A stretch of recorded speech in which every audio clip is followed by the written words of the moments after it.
एक बार एक शेर अपने बेटे को लेकर भागा आ रहा था क्योंकि इसके पीछे कुछ शिकारी लगे हुए थे।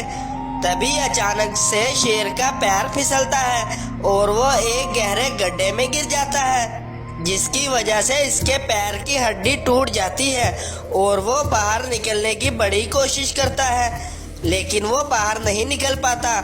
तब वो थक हार कर अपने बेटे से कहता है, सुनो बेटा वीरू, मैं तो अब यहाँ से नहीं निकल पाऊंगा, लेकिन तुम अपनी जान बचाकर भाग जाओ यहाँ से मेरे बच्चे।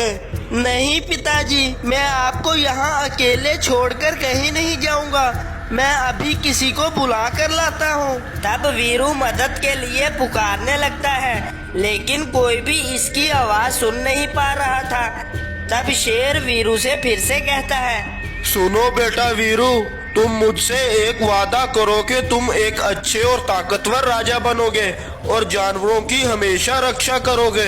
हाँ पिताजी, मैं आपसे वादा करता हूँ कि मैं बड़ा होकर एक अच्छा राजा बनूंगा। तब वीरू वहाँ से आकर एक पेड़ के नीचे उदास होकर खड़ा हो जाता है।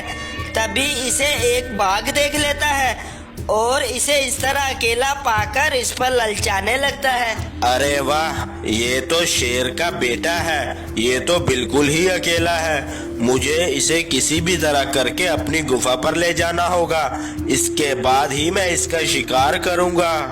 तब बाघ वीरू के पास जाता है और बोलता है, अरे अरे बेटा, तुम इस तरह उदास क्यों खड़े हो?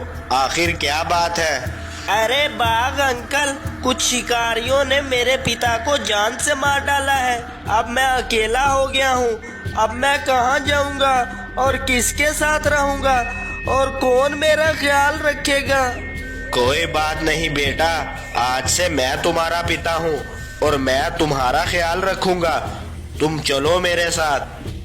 तब बाघ वीरू को अपनी गुफा में ले आता है और इसे खाने के लिए कुछ मांस देता है। अब मैं कुछ दिन तक इसे खूब खिलाऊं पिलाऊंगा और जब यह मोटा ताजा हो जाएगा तब मैं इसे अपना शिकार बना लूंगा।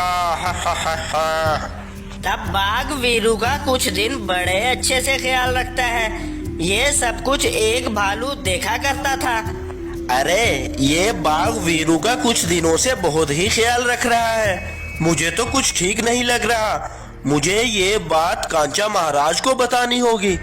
तब भालू इस जंगल में रहने वाले कांचा शेर के पास जाता है और इसे कहता है, सुनो कांचा महाराज, मैं कुछ दिनों से देख रहा हूँ कि बाघ एक शेर के बच्चे का बड़े अच्छे से ख्याल रख रहा है।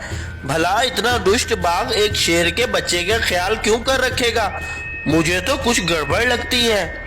अच्छा, तो ये बात है भालू, तुम चिंता मत करो, मैं आज से ही इस बाघ पर नजर रखूंगा। उधर बाघ अपने मन ही मन में सोचता है, अरे बस अब बहुत हो गया, अब मैं इस वीरू को जाकर अपना शिकार बना लेता हूँ। इतना सोचकर बाघ वीरू के पास जाता है। अरे पिताजी, आप आ गए, मैं बहुत देर से आपका इंतजार कर रहा था। आप मेरे लिए भोजन क्यों नहीं लाए? मुझे बहुत भूख लगी है पिताजी। अरे चुप कर, जब देखो तुझे खाने की ही लगी रहती है। अब मैं तुझे मारकर अपनी भूख मिटाऊंगा। ये आप क्या बोल रहे हैं पिताजी? मुझे बहुत डर लग रहा है। तुम्हें क्या लगता है कि मैं तुम्हारा पिता हूँ?